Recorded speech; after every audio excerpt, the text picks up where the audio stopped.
우리는 왜 예배해야 하는가라는 제목으로 함께 말씀을 나누고자 합니다.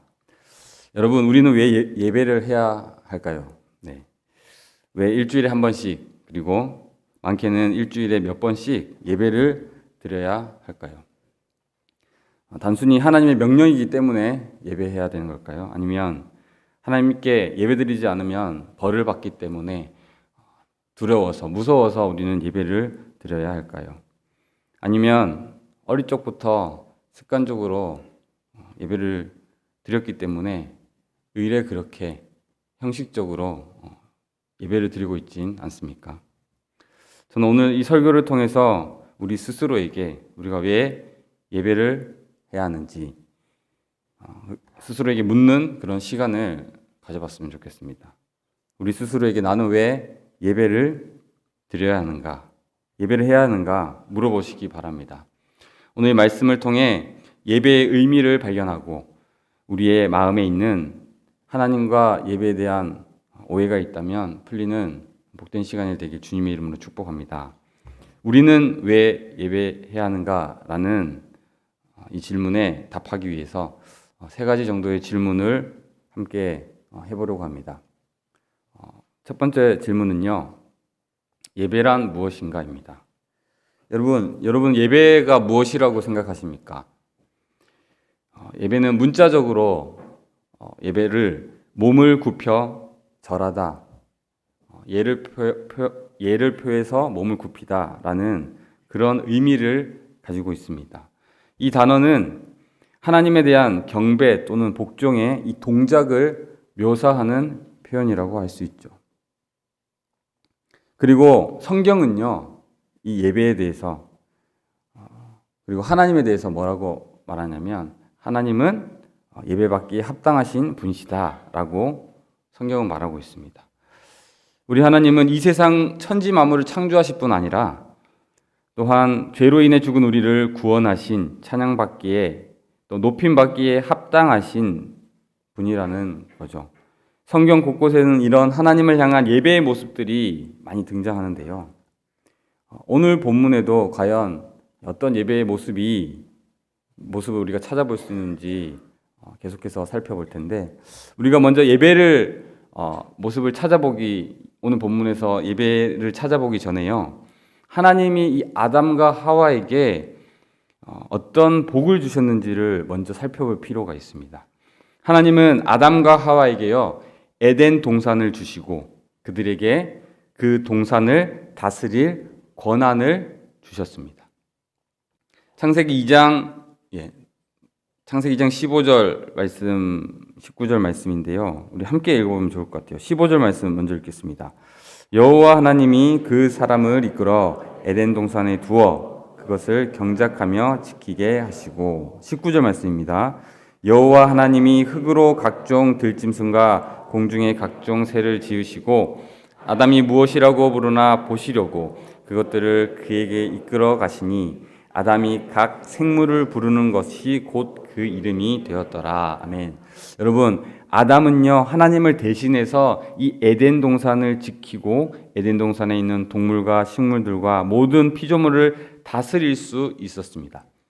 왜 그렇습니까? 바로 아담과 하와가 하나님의 형상으로 지어졌기 때문이죠. 그들은 하나님이 창조하신 피조물 중에 가장 아름답고 멋진 창조물이었습니다. 인간을 만드신 다음에 하나님이 하신 말이 무엇입니까? 심히 보기에 좋았다. 완벽하신 하나님께서 보시기에 심히 좋았던 작품이 바로 인간의 모습이었다는 것이죠. 그래서요, 이 인간은요, 사랑받기에 아주 합당한 존재들이었습니다.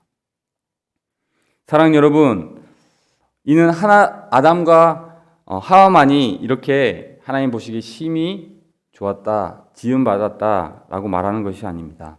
저와 여러분도 이렇게 하나님 보시기에 심히 좋았다 라고 말할 정도로 하나님께서 우리를 걸작품으로 지으신 줄 믿습니다. 하나님이 우리를요, 이렇게 창조하시고 심히 좋았다고 하셨습니다. 그래서 하나님은 우리에게 많은 것들을 선물로 주셨는데요, 자신이 만든 최고의 작품인 우리에게, 인간에게 소중한 것들을 많이 주셨습니다. 아까 말씀드렸듯이 이 모든 만물을 다스릴 권한도 주셨고요. 그리고 그 중에 또 소중한 것 중에 하나가요, 바로 우리에게 자유의지를 주셨다는 것이죠. 여러분, 자유의지라는 것은 스스로 선택할 수 있는 권리를 주셨다는 거예요. 하나님은 우리를 사랑하시기에 자유의지를 주셨습니다. 그리고 우리는 이 자유의지, 즉 자신의 선택으로 하나님을 예배하고 하나님을 찬양하고 하나님을 기뻐할 수 있어요. 그리고 언제 어디서나 하나님을 바라봅니다. 그래서 우리는 이것을 다른 말로 뭐라고 하냐면요, 이것을 예배라고 합니다. 우리가 가진 이 자유의지를 가지고 우리가 하나님을 바라보고 하나님을 기뻐하고 하나님을 언제나 선택하며 오늘 특송하셨듯이 어디에 있든지 어떤 상황 가운데서든지 하나님을 바라보는 것, 이것이 바로 예배라는 것이죠. 그래서 저는 이런 의미에서 예배를 하나님을 바라보는 것이다 라고 여러분들에게 말씀드리고 싶습니다. 다음 넘겨주십시오. 여러분, 미국의 신학자이자 침례교 목사인 존 파이퍼 목사님은요, 이렇게 말했습니다. 하나님이 우리에게 주신 것을 기뻐하고 하나님 그 자체를 기뻐할 때 하나님은 최고의 만족을 누리신다. 하나님께서 우리에게 허락하신 것들을 가지고 우리가 기뻐하고요, 하나님 그 자체, 그분만으로 우리가 기뻐할 때에 하나님께서는 만족함을 느끼신다는 거죠. 이것은요, 우리가 우리의 자유의지로 우리에게 허락하신 그 권위와 또 우리에게 허락하신 그 자유의지로 선택할 수 있는 그것들로 우리가 자발적으로 하나님을 바라보고 하나님을 선택하고 하나님을 사랑할 때 하나님은 그것을 최고로 기뻐하신다는 겁니다. 우리가 우리의 선택으로 하나님을 예배할 때 하나님은 그것을 가장 기뻐하시는 줄 믿습니다. 여러분, 2022년도가 이제 얼마 남지 않았습니다. 남은 한 달간 하나님이 우리에게 허락하신 것들을 돌아보고요, 감사하고 기뻐하시기 바랍니다. 우리에게 허락하신 이 자유의지를 가지고 어떠한 순간에도, 힘든 순간에도 기쁜 순간에도 하나님을 바라보시기 바랍니다. 하나님을 예배하시기 바랍니다. 하나님께서는 그분으로 인해 우리가 기뻐하고 즐거워할 때, 그분을 바라볼 때 기뻐하시는 줄 믿습니다. 여러분, 이렇게 예배는요, 우리에게 허락하신 것들에 감사하고 기뻐하며 또 우리에게 허락하신 것 중에 이 자유의지를 가지고 우리가 자발적으로 하나님을 바라보고 하나님을 찬양하고 바라보는 것이 바로 예배라고 말씀드렸는데요. 그렇다면 두 번째 질문입니다, 여러분, 과연 그러면 우리는 이 하나님을 예배하고 있을까요? 여러분은 어떠십니까? 하나님을 예배하고 계십니까? 하나님이 주신 것들을 만족하고 또한 기뻐하며 하나님을 바라보고 계십니까?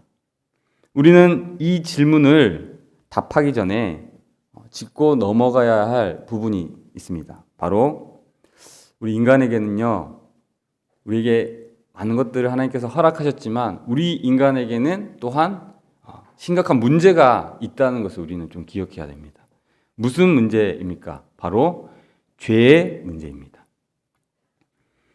하나님의 형상으로 창조된 인간은요, 하나님의 은혜로 말미암아 하나님 대신에 이 땅을 정복하고 다스리는 대리 통치자로 우리에게 권위를 부여하셨습니다. 그래서 우리는요, 스스로 선택할 수 있는 이 권한인 자유의지를 가지고 하나님을 바라보고 예배하며 이 땅을 아름답게 가꾸며 다스려야 하는 것이 마땅했습니다. 그러나 인간은 하나님이 주신 이 선물인 자유의지를 가지고 선악을 알게 하는 이 나무의 열매를 따먹는 불순종의 죄를 짓게 됩니다. 우리 가운데 죄가 들어온 것이죠. 우리는 이 문제가 일어난 일에 대하여 이런 의문을 가지기도 합니다. 바로 자유의지에 대한 이런 의문인데요. 하나님이 왜 자유의지를 주셔서 굳이 자유의지를 주셔서 우리가 그 선악과를 따먹고 죄를 짓게 하셨을까라는 질문을 우리는 할 수 있습니다. 하나님이 자유의지를 주시지 않았다면요, 우리는 죄를 범하지도 않을 것이고 우리는 행복하게 살았을 거라고 우리가 생각합니다. 그리고 그런 이야기들을 많이 우리가 듣죠.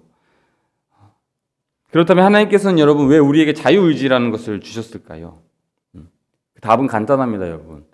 하나님께서 우리에게 자유의지를 주신 이유는요, 우리를 사랑하시기 때문입니다. 우리를 사랑하시고 우리가 행복하기를 원하셔서 우리에게 자유의지를 주셨어요. 여러분, 사랑하는 사람을 생각해 보십시오. 우리는 그 사람이 로봇처럼 어떤 공식을 대입하면 나를 사랑하게 만드는 그런 로봇 같은 사람을 원하지 않습니다. 영혼 없이, 마음 없이 그냥 로봇처럼 사랑한다고 이야기하는 그런 사람을 원하지 않는 것이죠. 여러분, 우리는 어떤 사랑을 원합니까? 자발적인 사랑. 그 사람의 마음에서부터 나오는 그런 사랑을, 자신의 의지를 가지고 나를 사랑하기를 원하는 그런 사랑을 우리는 원하지 않습니까? 마찬가지로 여러분, 하나님께서 우리에게 자유의지를 주신 것은요, 우리를 사랑하시기 때문에, 우리와 함께 사랑하는 그 교제의 관계를 누리시기 원하시기 때문입니다. 우리를 로봇처럼 만들지 않으시고요, 우리에게 자유의지를 주셔서 우리가 하나님을 자발적으로 또 자유의지를 가지고 사랑할 수 있게 만드셨다는 거죠. 그리고 오늘 성경에 나오는 이 아담과 하와에게도 그런 자유의지를 주셨던 것입니다. 하나님은 그들이 스스로 하나님을 사랑하며 하나님을 예배하길 바라셨습니다. 하지만 이 자유의지를 가진 아담과 하와는 어떤 행동을 합니까? 이 자유의지를 가지고 하나님을 바라보고 예배했습니까? 창세기 3장 6절 말씀을 보시면요, 제가 한번 읽겠습니다. 여자가 그 나무를 본즉 먹음직도 하고 보암직도 하고 지혜롭게 할 만큼 탐스럽기도 한 나무인지라. 여자가 그 열매를 따먹고 자기와 함께 있는 남편에게도 주매 그도 먹은지라. 여러분, 아담과 하와는요, 자신이 가진 이 자유의지로요, 하나님을 예배하지 않았습니다. 하나님을 바라보지 않았습니다. 하나님께서는 아담과 하와를 사랑하셔서 그들을 로봇처럼 만들지 않고 그들에게 자유의지를 주셔서 그들이 자발적으로 기꺼이 하나님을 바라보고 예배하도록 원하셨지만 그들은 그 자유의지를 가지고 오히려 죄를 짓게 됩니다. 하나님이 하지 말라고 하는 것들을 해버리죠. 이것이 바로 인간이 가진 죄의 문제입니다. 그렇다면 아담과 하와가 죄를 지었다는 것은 어떤 의미일까요, 여러분? 그들은 예배의 대상인 하나님을 바라보고 예배한 것이 아니라요, 죄를 지었다는 것은 하나님이 아닌 자신들을 바라보며 자신을 예배하기로 결정했다는 의미라고 할 수 있습니다. 내 인생은 내 거야. 내 인생의 주인은 나야. 내가 하고 싶은 대로 할 거야. 하나님은 내 인생에 간섭하는 잔소리꾼 같아. 죄는요, 인간에게 어떤 것을 요구하냐면요, 바로 하나님을 떠난 자율성을 요구하게 만듭니다. 누군가에게 구속받고 간섭받기 싫게 만듭니다. 우리 스스로 뭔가 이루려고 합니다. 그러고 나서 그것을 다 이룬 뒤에 내가 한 거야, 내가 이룬 거야, 이건 내 거야 라고 말하기를 좋아하는 것이죠. 나만 바라보고 나를 예배하는 모습입니다. 이것이 인간이 가지는 죄의 문제입니다. 우리는 우리의 인생을 내 거라고 생각합니다. 내가 수고해서 만든 것이라고 생각합니다. 하나님의 은혜를 잊어버리는 것이죠. 하지만 진짜 문제는요, 여러분, 예수님을 믿지 않는 사람은 물론이고 우리 그리스도인도 하나님을 바로 알지 못하고 하나님을 오해하면서 산다는 것입니다. 하나님을 어떻게 오해합니까? 내가 주인데요. 나를 바라보며 나를 예배하게 되면요. 교회에 다니면서도 하나님을 믿는다고도 하면서도 그저 하나님을 나를 도와주시는 분으로 한정짓게 됩니다. 하나님을 내가 하는 일을 잘 되게 해주시는 그런 분으로 오해합니다. 그런 분으로만 전락시키는 거죠. 내 기도를 들어줘야 하는 분으로, 내가 필요할 때마다 나를 사랑해줘야 하는 분으로 생각하게 됩니다. 또는 하나님의 간섭을 우리는 귀찮아합니다. 그냥 날 내버려 두고 내가 알아서 자유롭게 내가 신앙생활 할 건데 왜 이렇게 귀찮게 할까라고 생각합니다. 여러분, 이것이 바로 죄인 것이죠. 이 죄는요, 지금도 우리를 망가뜨리고 있습니다.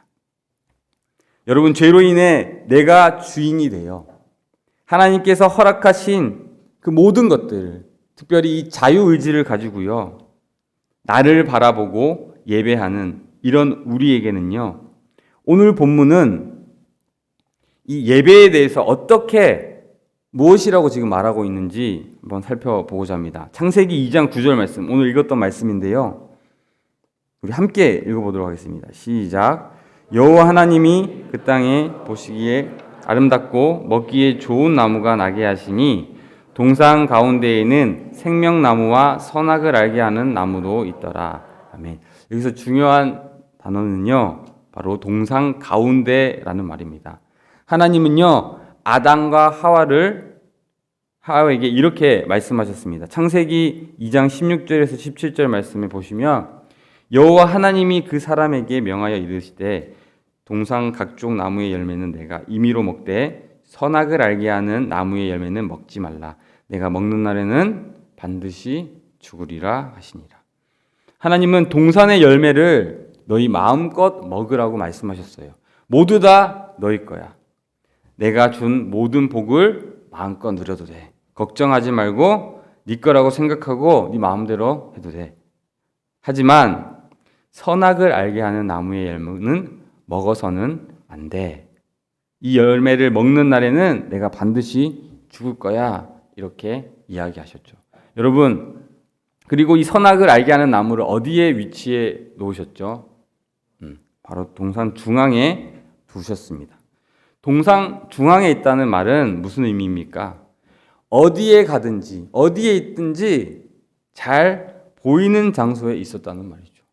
하나님께서 이 선악과를요, 구석진 곳에 잘 발견하지 못하는 곳에 두신 게 아니라 죄를 안 짓게 하기 위해서 그렇게 하신 게 아니라 동산 중앙에 둔 이유가 있으십니다. 그것은 잘 보이게 하기 위해서죠.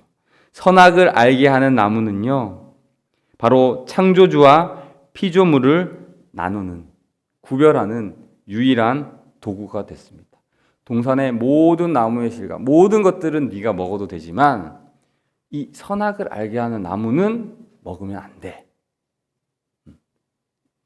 이 의미는요, 피조물인 인간은 창조주가 만든 모든 것을 누릴 수가 있지만 선악과만은 누려서는 안 된다라는 의미죠. 그들은 이 선악과를 볼 때마다 하나님을 예배해야 했습니다. 하나님을 바라봐야 했어요. 내가 가진 것이 나에게 온 것이 아니라 하나님께로부터 온 것이구나. 이 에덴 동산의 진짜 주인은 하나님이시구나. 내가 지금 먹고 누리고 있는 모든 것이 하나님의 것이구나. 이 선악과를 바라볼 때마다 우리가 하나님을 예배해야 했던 것이죠. 하나님을 바라보고 하나님을 기억하고 하나님께 감사하고 하나님께 기뻐해야 했던 것입니다. 그래서 그 나무는요, 그들이 항상 볼 수 있는 가운데에 있었습니다. 이것이 바로 예배입니다, 여러분. 하나님은요, 그들이 자신이 만든 모든 것을 누리지만 그 모든 것이 하나님이 주신 거라는 것을 알기를 원하셨어요. 자신이 동물의 이름을 지어주는 능력이 뛰어난 능력을 가졌고 다른 모든 피조물을 다스리는 권세와 지혜가 있다 할지라도 결국 너희가 가진 이 모든 것이 하나님께로 왔다는 것을 알기 원했다는 것이죠. 그래서 그들이 하나님을 예배하기를 원했습니다. 하나님을 바라보고 기억하기를 원하셨다는 것이죠. 하지만 결국 그들은 어떻게 합니까? 하나님을 예배합니까? 하나님을 바라봅니까? 아닙니다. 그들은 오히려 하나님처럼 되고 싶어 했습니다. 하나님의 자신의 삶은 자신의 것이라고 주장하고 싶었습니다. 하나님의 간섭으로부터 벗어나고 싶었습니다. 그리고 그들은 바라보며 예배해야 할 그 선악과를 따먹는 불순종의 죄를 범하고 말게 되는 것이죠. 결국 그들은 예배에 실패하고 맙니다. 그들은 하나님을 예배하는 것이 아니라 하나님을 바라보는 것이 아니라 자기 자신을 예배하고 자기 자신을 바라보았습니다. 하나님이 우리에게 허락하신 그 많은 것들, 많은 은혜들, 그것들을 잊어버리고 그것들을 감사하지 못했던 예배에 실패한 모습들을 우리가 볼 수 있습니다. 창세기 2장 17절 말씀 다시 보시면요. 선악을 알게 하는 나무의 열매를 먹지 말라. 내가 먹는 날에는 반드시 죽으리라. 결국 이들은 하나님을 예배하지 않은 결과 반드시 죽게 되는 그런 누구도 해결할 수 없는 이 사망의 문제를 안게 되는 거죠. 죽음의 문제가 이들에게 찾아왔습니다. 그렇다면 마지막 질문입니다, 여러분.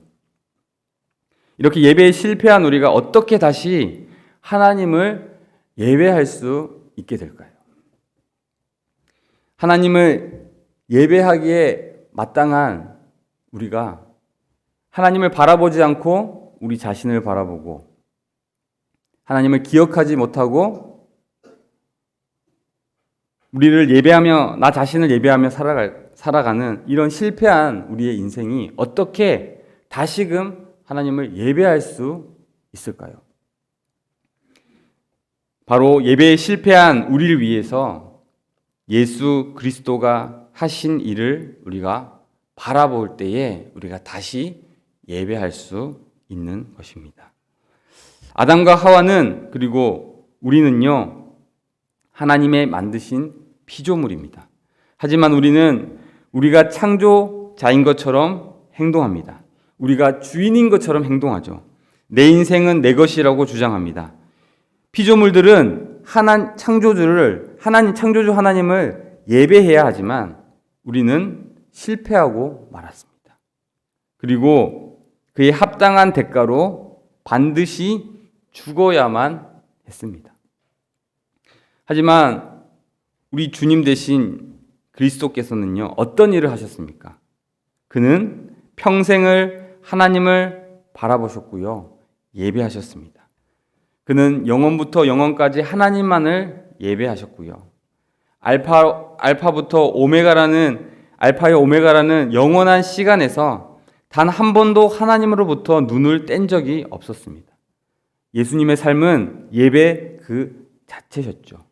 그는 동상 한가운데뿐만 아니라 자신의 마음 가운데 하나님을 향한 나무가 뿌리 깊이 박혀 있었던 분이신 것이죠. 여러분, 이렇게 예배하는 사람이 어떤 복을 받아야 합니까? 하나님께 예배하고 하나님을 바라보는 그런 사람들은요, 하나님께 인정받아야 하고요, 하나님께 사랑받아야 하고 하나님과 함께 모든 것을 누려야 했습니다. 그런데 그분이 어떻게 되셨습니까?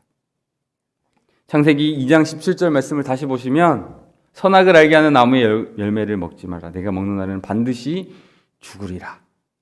그분은요, 이 말씀을 반드시 죽으리라는 이 말씀을요, 자기 자신에게 적용시키셨습니다. 그분은 단 한순간도 하나님께 눈을 떼지 않았지만, 단 한순간도 하나님을 예배하지 않으신 적이 없지만, 그는 저주를 받았고 죽어야만 했습니다. 왜 그가 죽어야만 했습니까? 왜 그토록 전심으로 하나님을 예배했던 예수님께서 죽어야만 했습니까? 왜 그토록 자유의지를 가지고 하나님이 아닌 것을 단 한 번도 선택한 적 없는 그분께서 죽어야 했습니까? 그것은 바로 저와 여러분을 위해서였습니다. 예배에 실패한 우리가요, 다시 예배할 수 있도록 만들기 위해서 그분이 자기 자신을 위해서가 아니라 내 인생은 내 거야. 하나님, 내 인생 간섭하지 마세요. 하나님, 내가 하고 싶은 대로 살고 싶어요. 살 거예요. 라고 말하는 그런 이기적이고 자기중심적이고 아주 악랄한 나밖에 모르는 저와 여러분을 위해 주님께서 죽으셨다는 것입니다. 사랑하는 여러분, 그리스도가 우리를 대신해서 반드시 죽으리라는 이 저주를 받으셨기 때문에 우리는 다시 하나님을 예배할 수 있게 되었습니다. 우리는 우리의 자유의지로 죄를 택한 것에 훨씬 익숙하지만요, 그럼에도 우리는 하나님을 예배할 수 있게 되었습니다. 이것이 어떻게 가능할까요? 여전히 우리는요, 죄를 택하는 것에 익숙한 사람들입니다. 그런데 어떻게 우리가 하나님께 예배드릴 수 있을까요? 한 목사님이 설교에서 이런 말을 하셨습니다. 그 목사님이 이제 교도소 사역을 하셨는데요. 교도소에서 이 그리스도의 죽음에 대한 메시지를 전하다가 이 죄수들에게 질문을 하셨다고 합니다. 여러분 생각에는 누가 예수를 죽였습니까? 그러자 한 사람이 대답했답니다. 유대인이요. 그리고 다른 사람이 또 대답했답니다. 아닙니다. 로마 군병들이 죽였습니다. 또 다른 사람이 이렇게 대답했습니다. 아닙니다. 빌라도가 그 결정을 내려가지고 예수님을 죽였습니다. 그러자 다른 한 사람이 또 이야기합니다. 아닙니다. 그 제자 가룟 유다가 예수님을 팔아서 예수님이 죽게 되었습니다. 그리고 그 목사님은요, 이렇게 대답하셨다고 합니다. 여러분, 아닙니다. 모두 다 틀렸습니다. 그러자 이 죄수들이 물어봅니다. 그럼 누가 예수님을 죽였습니까? 그러자 이 목사님이 대답하시길, 그의 아버지가 그를 죽였습니다. 이렇게 대답했다고 합니다. 여러분, 우리같이 이 6일 동안 하나님을 단 한 번도 예배하지 않다가요, 세상에 살면서 내 마음대로 내 뜻대로 살다가 주일에만 와서 예배 자리에 와서 드려지는 이 예배, 어떻게 하나님께서 기뻐하시고 하나님께 기쁨이 되겠습니까? 하지만 하나님께서는요, 그런 연약하고 부족한 우리의 이 예배도 받으시는 줄 믿습니다. 왜냐하면 여전히 죄를 짓고 와서 드리는 우리의 이 부끄러운 예배가요, 여전히 습관처럼 앉아서 드려지는 이 예배, 언제 끝날지 시간을 바라보는 이 예배일지라도 하나님께서 우리를 받아주시기 때문이죠. 그의 아버지가 그를 죽였기 때문입니다. 하나님께서 우리를 위해서 자신의 아들을 죽였기 때문에 우리가 연약하고 부족하고 우리의 이 형편없는 예배도 그리스도로 인해서 하나님께서는 너무나도 기쁜 예배로 받아들여 주시는 것이죠. 그리스도로 인해 부끄러운 죄를 짓고 이 자리에 나와 있음에도 하나님은 우리의 예배를 그리스도의 온전한 예배처럼 받아주신다는 것입니다. 마지막으로 여러분, 짧은 적용을 드리고 말씀을 마치려고 합니다. 여러분, 예배드리는 사람에게요, 어떤 위로가 있는지 아십니까? 예배드리는 사람에게 주시는 위로, 성공하거나 잘나지 못하더라도요, 창조주에게 사랑받고 인정받았음을 알게 하는 위로가 있습니다.